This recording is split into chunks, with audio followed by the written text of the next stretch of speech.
Okay, so cusp versus corner.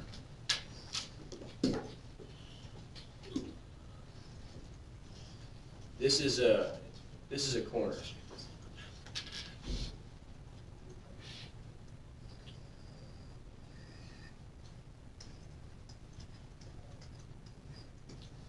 Right?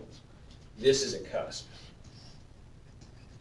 A cusp is where the function, it could go either way, but one way would be if the function's moving along and its derivative approaches negative infinity on one side and positive infinity on the other.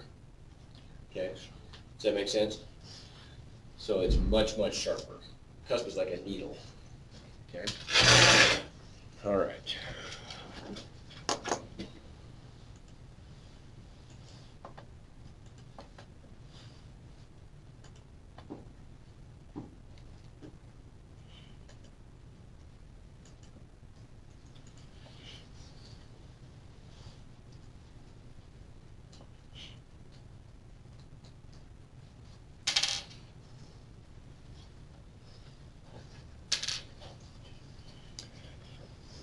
Okay, so this is just going through these. You guys probably, I'm guessing, okay on this, right? I mean, there's work to do, but you understand what you're doing. You're using the delta x form of the difference quotient to calculate a derivative. Okay. What do you think's going to happen on this one? Eric, go ahead. Good. How are you? Yeah.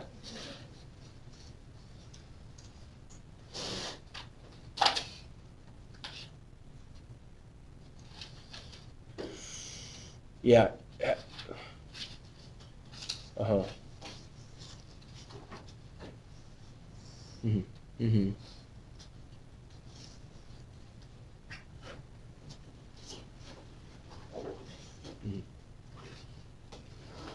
Mm-hmm.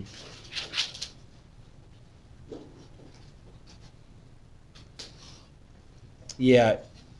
No, that's me. She'll have to come see me and I can get her set up. Okay. Okay. Bye.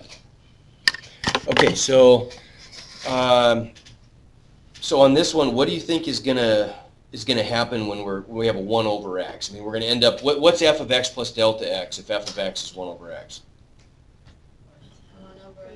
1 over x plus delta x, right? So we're gonna end up getting, on the top of that quotient, we're gonna get a fraction minus a fraction, right? On the bottom, we're just gonna get delta x. And so what's our strategy? I mean, you guys can do the dirty work on that, but yeah, you're going to add up the fractions, right? You're going to simplify the top into one big fraction.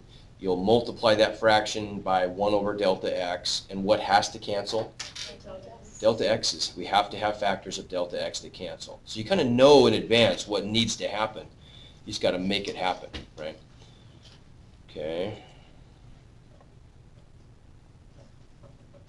Okay. Same kind of thing, right? I mean, this you're gonna calculate the derivative using whichever one you want. I don't care. I mean, you take your pick. You can use either limit form, either difference quotient, and then you're just going to evaluate it at some various places. Any questions on any? So far, this is the first assignment. How are we doing on the first one? Is that so? You guys just stop me when we get to one that you want to talk about some more. Let me make this a little bigger. That's very much like the first one, right? Okay. Do we need to go through one of those, or are we? Okay. This one? Okay. All right. Let's do this one. Oh yeah, there's some notation here. This is okay. Part of this is the notation for sure. So I need to make you aware. And one thing. So in the reading, it's going to talk about this. And I know, I don't say this every day, but you guys got to be doing the reading in the textbook. And if for no other reason, I mean, there is some stuff that I'm not going to cover every single little, tiny little tidbit of information. There are some supporting things you're going to want to get. But here's the other thing, too, for you guys especially. Learning to read a math textbook is, you have to get some practice because that is what you're going to do in college. I'm not kidding. You are going to read a lot of stuff out of textbooks. And math textbooks are different. I mean, they use a very formal, abstract language that You just need to kind of familiarize yourself with it. It doesn't happen immediately. I mean, it gets a lot easier as you read them. They really do. It's like anything. They really do start to make sense. You start to familiarize yourself with the jargon and with the structure of how things are presented. But being able to turn what's in a book into what you're doing on paper and what you're talking about is a real skill that takes some cultivation. And so you got to do that. And so this is an example of one thing that I probably should have mentioned in class. I definitely should have mentioned, but I'll forget stuff like that sometimes. And so this is something that maybe you can get from the reading too. Derivatives, we have lots of different names for derivatives. This is one way that we've talked about.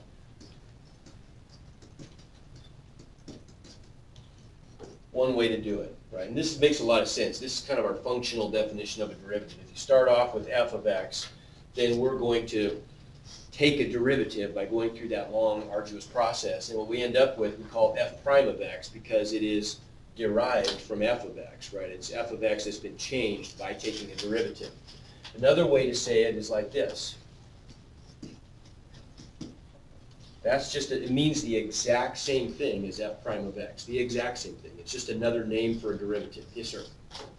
It'd be the same as delta y. So, not exactly. Delta y over delta x, that's how I would encourage you to think about this one. This is like, we would say that delta y over delta x is a macroscopic change in y over change in x. That's what would correspond to that picture that we drew of the slope of a secant line, right? When you take the limit and you shrink delta x to 0, it becomes a dx. It's like a baby delta x. That lowercase d really means infinitesimally small changes in the function, rates of change of the function over x, okay? So that's a great way to think about it, is you're taking the secant line, slope defined as delta y over delta x, and you're compressing it into a tangent line where the points are infinitesimally close together now, and that's how we represent it, okay? Another way you could do it, there's all kinds of other ways you could see. Eventually, when you take differential equations in college, you might see stuff like that, which means the derivative with respect to x of something. You won't see that at all this year. But one way you could see it is writing this notation. The derivative with respect to x of something. Okay, that looks weird. But what that's saying is the derivative of this stuff, where x is the variable. Okay, so for example, we would say something like the derivative with respect to x of 4x cubed. If we did that problem, we would get back 12x squared would be f prime of x. So that, you see what I'm saying? Those all mean exactly the same thing. If f of x is 4x cubed, then f prime of x is 12x squared. This looks like an operator. We're taking the derivative of this function. Same exact stuff. Okay. Why so many different ways? I don't know. We do that a lot in math. But it means the same thing. Was that your question on this one? Was what in the world is that dy dx? Yeah. Okay, that's it. Yeah. All right. So moving on. First one, those problems.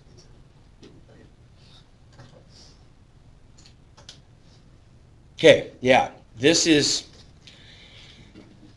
maybe worth, this is kind of what we were looking at yesterday a little bit, or day before, I guess. This is going to be pretty familiar if you're in physics. But if you're not, I want to make sure you've seen this. So what if we have, let's just say we have this function. We're going to call this f of x.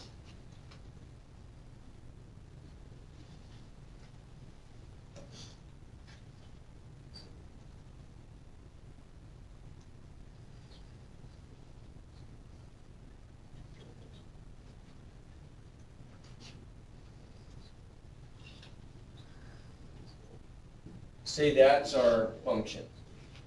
Okay, what I want to do here is I want to just sketch a function of the derivative. When I say sketch, that doesn't mean graph. What's the difference between a sketch and a graph? Graph is accurate. Sketch is not. Sketch is important, and we do a lot of sketching in math from this point forward. Graphing we let technology do, sketching we'll do from our understanding of the function.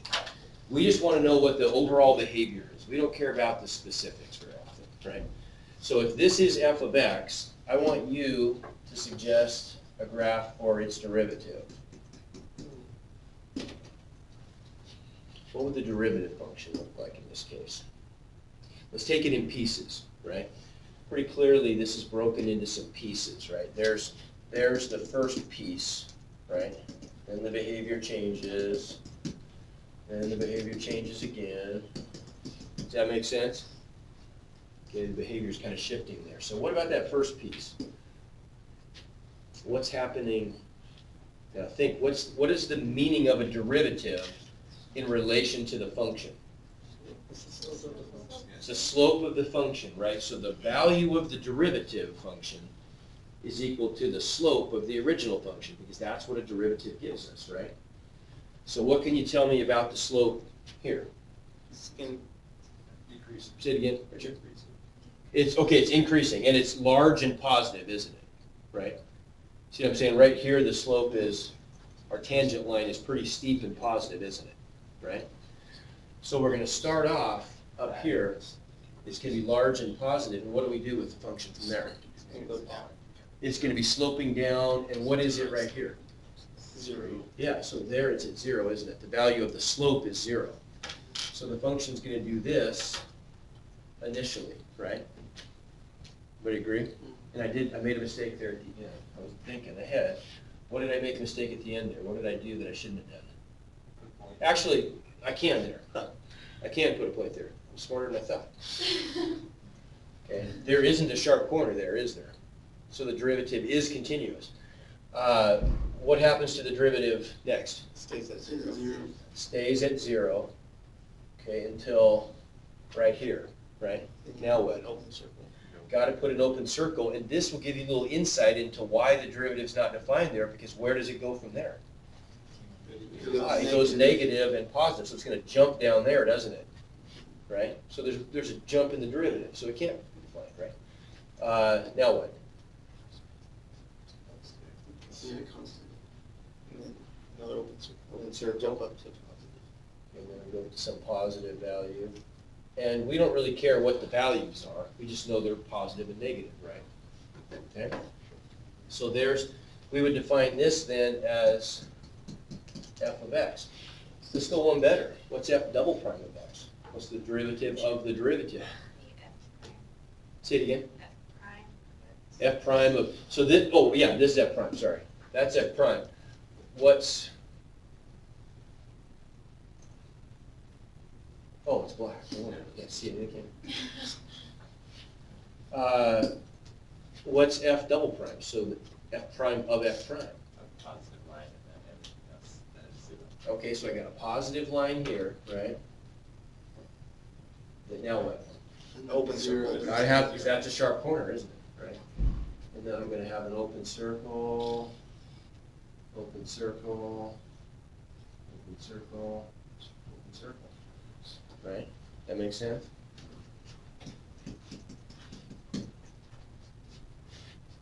See how that works?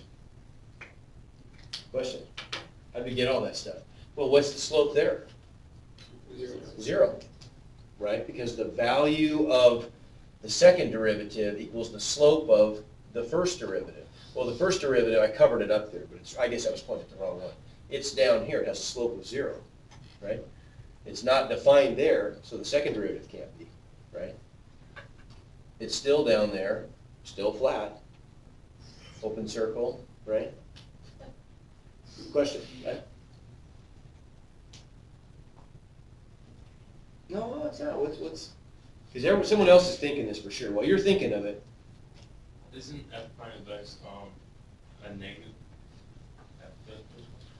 at The f prime The of x. first yellow segment. oh yeah, why'd you make it positive? Negative. Yeah, why'd you make it positive? Did you guys tell me negative? You probably did, huh? Yeah. Come on, Eric. What's going on here?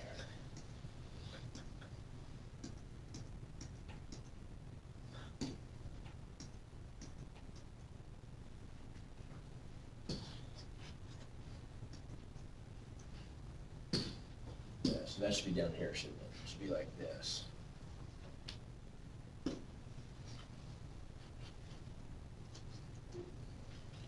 Can you explain again why it's down there? Because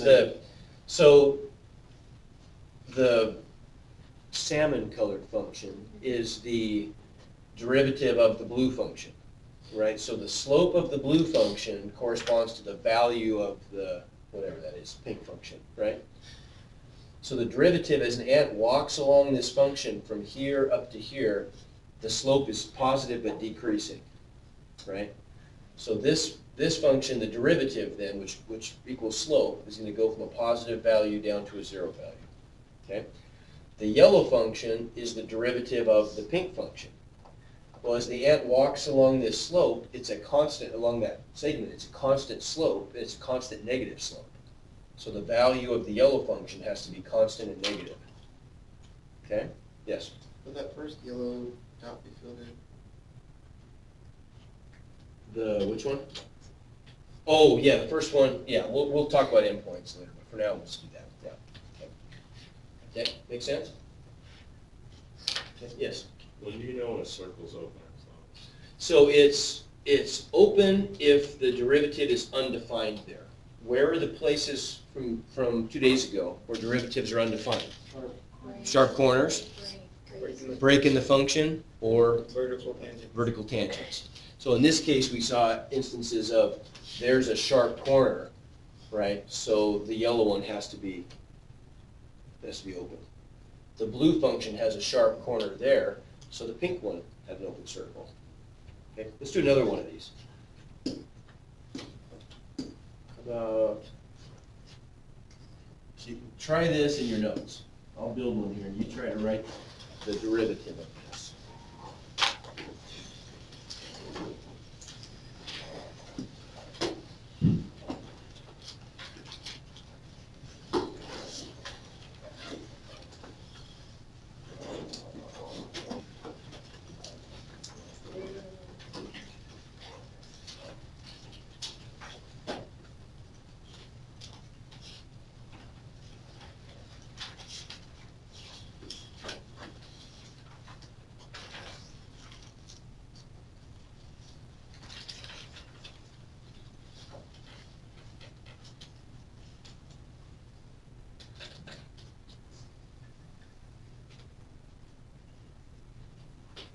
There's f of x.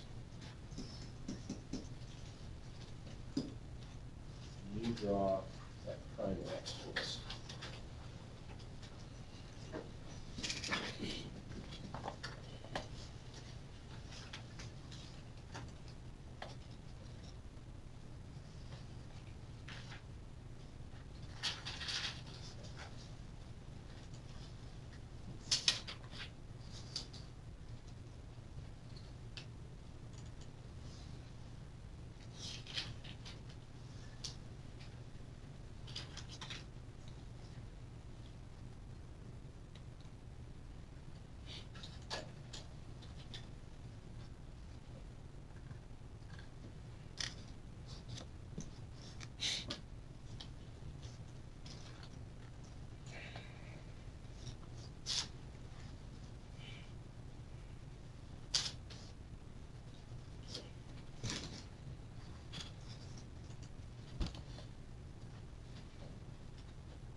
Okay, you got it, you think?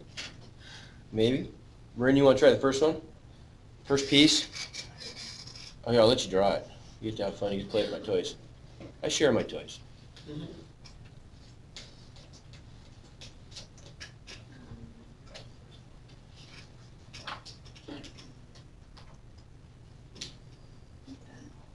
Okay, what's the thinking on that? Anybody want to make a suggestion?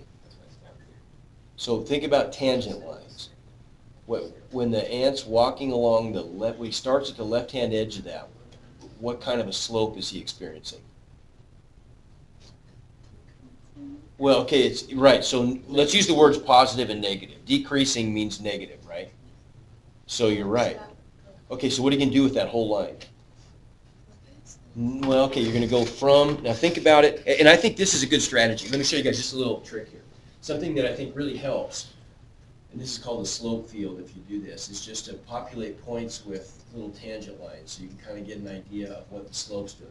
So it's going from large negative, less negative, less negative, less negative, finally 0. Okay, so that's the right shape of the line, but where should it go? I took that whole thing and I moved it down. Yeah, see what I'm saying? So we can take, I just grab that whole thing. All right, so oops, I want that whole thing.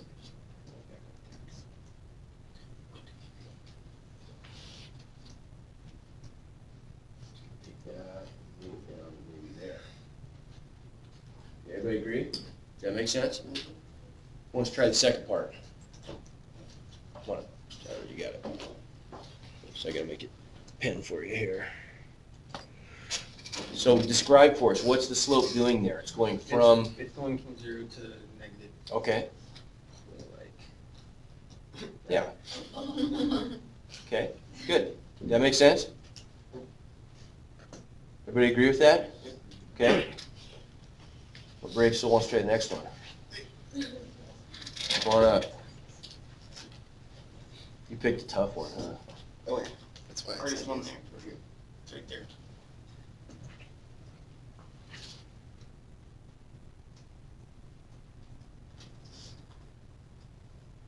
Okay, good. You guys get, now that's, sometimes I can see, you're correct.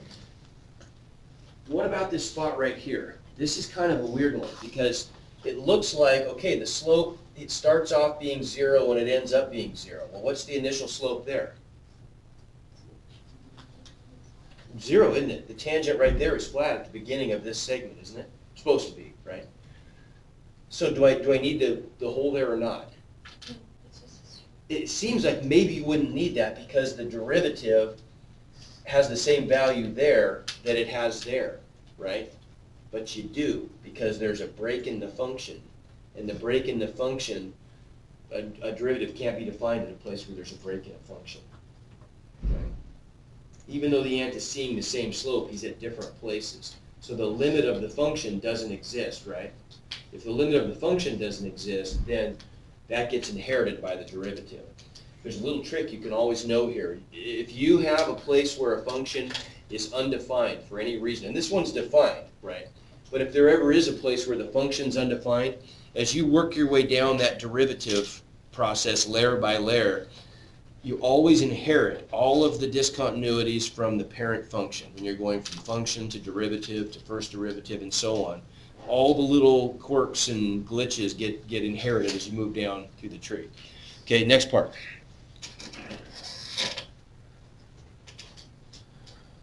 Emily, want to give it a try? You look confident. So we're starting with 0, right, we said? Very nice. Okay, good, open circle. Okay, last one. Come on up. What do you think? Where's it? So what's it starting at here? It's going, it's really positive and then approaches 0. Okay, So good. I would say that, I don't know where that. Very nice. I like it. Would that be close? It'd be yeah, close. Yeah. Okay, does that make sense? Okay, good. Good. I like it. Okay. All right.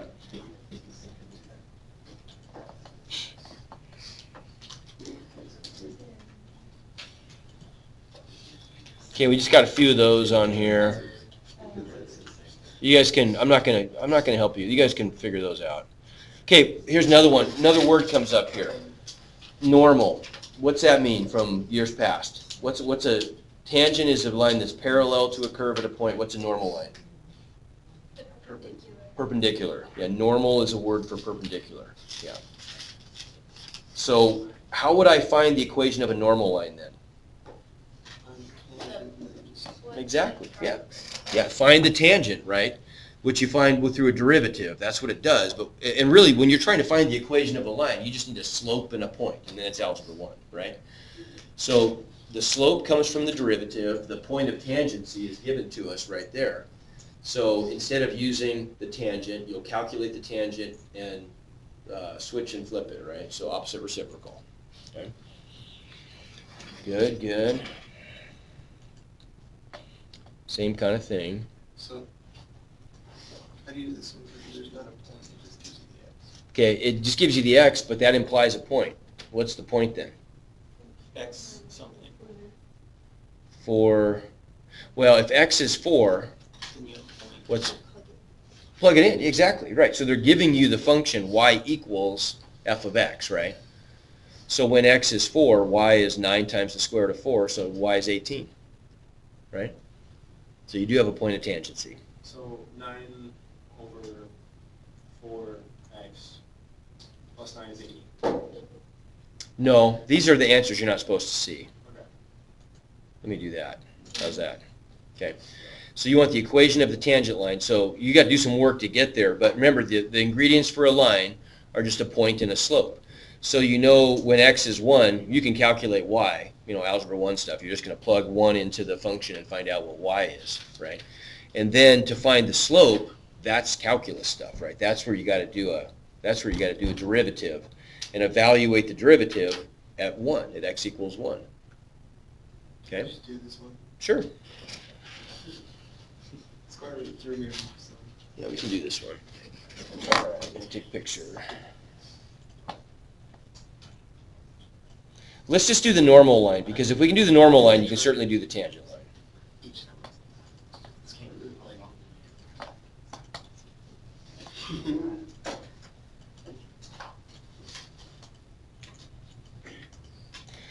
Okay, so let's go ahead and write this as f of x, how about? Just it'll be easier for purposes of discussion here. So we're going to say our function is f of x equals 5 times the square root of x, right? So f of 1 equals 5 times the square root of 1, which is 5. So the point of tangency is what? 1/5. Good, okay? So now we need our derivative. So where do we always start? When we're going to do a calculus problem like this, we always start general and get specific, right? So let's start with our definition of a derivative. And we haven't used this one in a while, so let's use does it make any difference? No, not really. Okay, so we'll start with f prime of x equals the limit of, you tell me, f of plus, we'll use the delta x one. Yeah, sorry, you didn't know which one we were going to do. So minus f of x over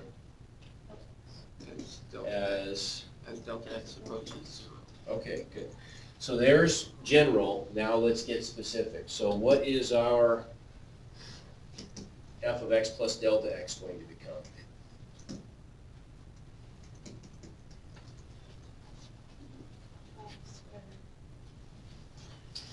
Okay, square root Of x plus delta x. I have a 5 in front of my hand, so 5 times the square root of x plus delta x minus 5 minus 5 square root. 5 square root of x, good. Over delta x as delta x goes to 0. Okay, so first things first, what can we factor anything out? 5. 5's a constant, so we can put the constant in front of the whole thing, right? So that cleans things up a little bit. Let's write this as 5 times the limit of square root x plus delta x minus, oops, yeah, minus square root of x over delta x. What's our strategy when we have an indeterminate form involving radicals? Can't square because that's changing it. It's minus. Ooh, we're going to multiply by the not inverse. What's it? Conjugate. There you go. Multiply by the conjugate. Good. I knew it was. Okay. So we're going to multiply top and bottom by the square root of x plus delta x plus radical x.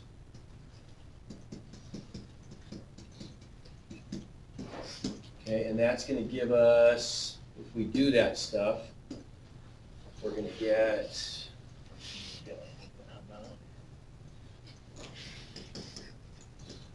what do we get on top? Minus x, good. So the limit of the quantity x plus delta x minus x over all that stuff, right? But it's a product of this factor.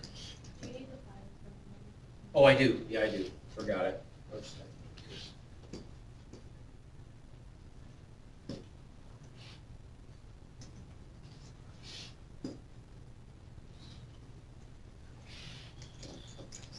Okay.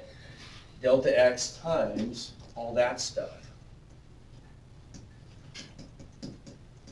And remember what the value of this is, because at face value, it looks like, wow, I just traded one crappy radical expression for another one, but this is a safe one. This one doesn't go to 0 in the limit, right?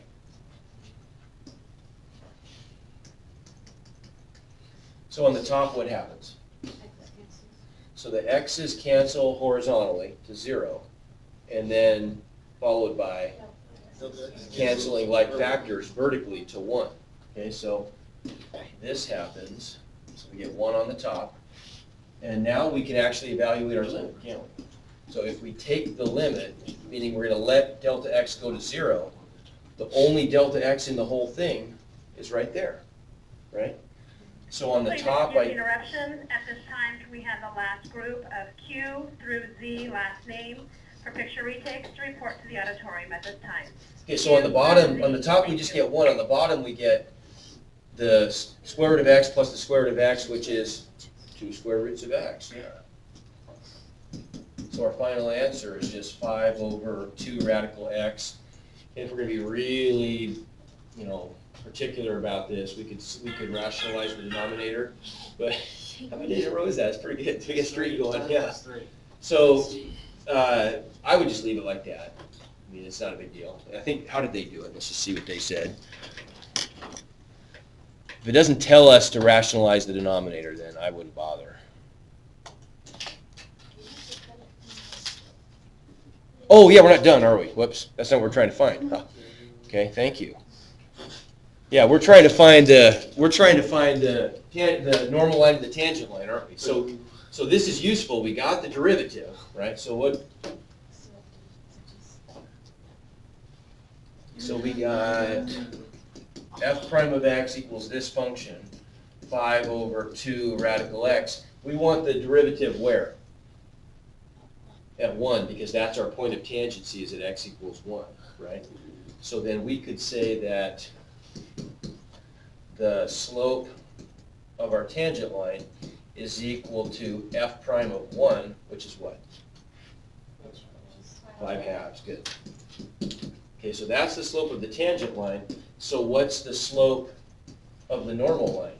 That's just a perpendicular slope. Negative. Good. So there's the slope. There's the point. Make a line. Okay. That's a perpendicular symbol. That just means normal. Okay. I didn't draw it very well, but it's like this. It's supposed to look more like that. Okay. You'll see that in the future.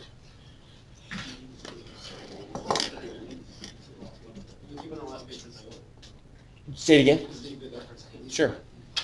Can you explain how you found the Yeah, all we did, so tangent lines and perpendicular lines are perpendicular, so they're opposite reciprocals.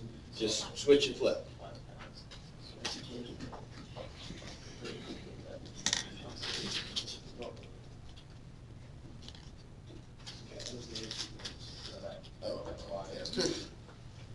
Okay, you got it? You good, Nick? Yeah. All right, so